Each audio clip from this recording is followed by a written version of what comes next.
पाहता Sillod express news. Jalgaon जिल्ह्यातील जामनेर तालुक्यात एक धक्कादायक प्रकार समोर आलाय। जिल्हा प्रतिनिधी नितीन सुरवाडे। वगारी टिग्रा मार्गावरील शेतांमध्ये हिरवीगार निंबाची झाडं मोठ्या प्रमाणात कापली जात असल्याचं उघड झालंय। विशेष म्हणजे ही वृक्षतोड दिवसाढवळ्या मशीनच्या सहाय्याने होत असल्यानं पर्यावरण प्रेमींमध्ये संताप व्यक्त केला जातोय।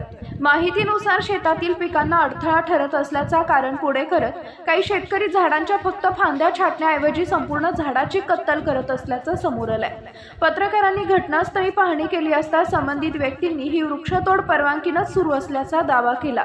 मात्र वृक्षतोडीसाठी आवश्यक असलेल्या अधिकृत परवानग्या घेण्यात आल्या आहेत का, याबाबत मोठा प्रश्न उपस्थित होतोय।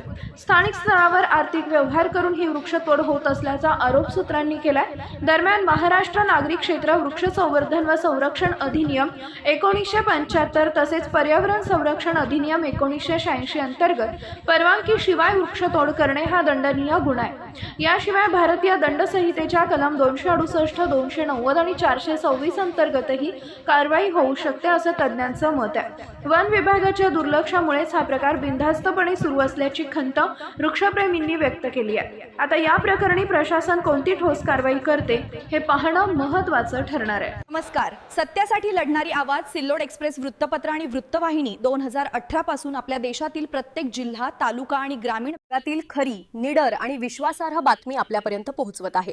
पण एक मनापासूनचा प्रश्न आहे, जेव्हा आम्ही तुमच्यासाठी सत्य मांडतो तुम्ही आमच्यासाठी एक छोटासा पाठिंबा देऊ शकत नाही का? एक लाईक, एक सबस्क्राईब, यासाठी तुम्हाला एकही रुपया खर्च करावा लागत नाही, पण तुमचा हा छोटासा सपोर्ट आम्हाला आणखी ताकद, प्रेरणा आणि हिंमत देतो। जर तुम्हाला खऱ्या बातम्यांना साथ द्यायची असेल तर आत्ताच सिल्लोड एक्सप्रेस चॅनलला सबस्क्राईब करा, लाईक करा आणि शेअर करा। हा विश्वास आमची ताकद। आम्ही तुमच्यासाठी मराठी चॅनल सुरू केलंय। मराठी भाषेत आवडत नसेल तर कॉमेंट करा, आम्ही तुमच्यासाठी हिंदी भाषेत चॅनल सुरू करू। धन्यवाद। धुळे जिल्ह्यात अवकाळी पाऊस आणि गारपिटीमुळे शेतकऱ्यांचं मोठ्या प्रमाणात नुकसान झालं असून शिंदखेडा तालुक्यातील मालपूर गावात शेतकऱ्यांची अवस्था अत्यंत दयनीय झाली आहे। धुळेसह संपादक प्रभाकर अडगळे या पार्श्वभूमीवर खासदारच्या शोभाताई बच्छाव यांनी थेट शेतकऱ्यांच्या बांधावर जाऊन नुकसानीची पाहणी केली।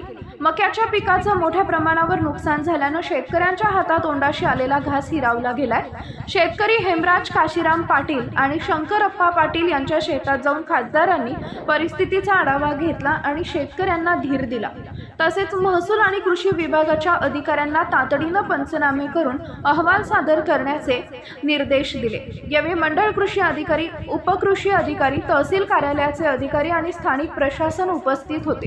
खासदार शोभाताई बच्छाव यांनी सांगितले की धुळे जिल्ह्यातील साक्री, शिंदखेडा, शिरपूर तसेच नंदुरबार तालुक्यात मका, पपई, कांदा आणि टरबूज या पिकांचं मोठं नुकसान झालं असून शेतकऱ्यांना सरसकट नुकसान भरपाई मिळावी यासाठी त्या शासन दरबारी पाठपुरावा करणार आहेत।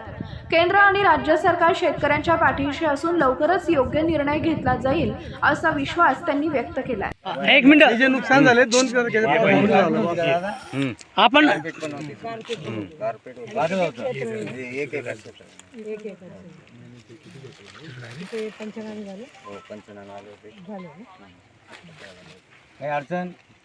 अडचण काही नाही। आता गव्हर्नमेंट कडे एकच मागणी आहे की पंचनाम्याला काही अडचण आहे का? वेळच घेणार नाही।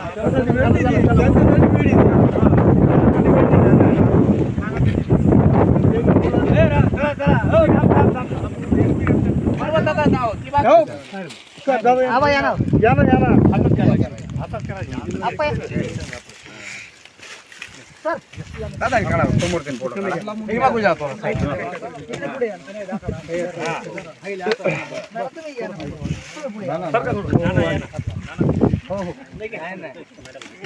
थोडा माहिती फोटो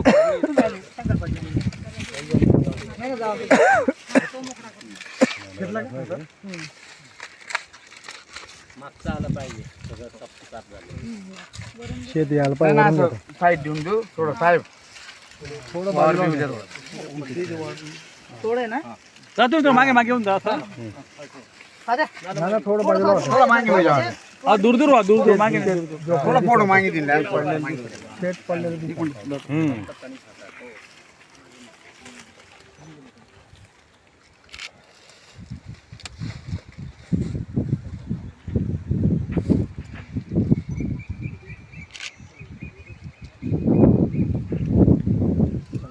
थोडं साईड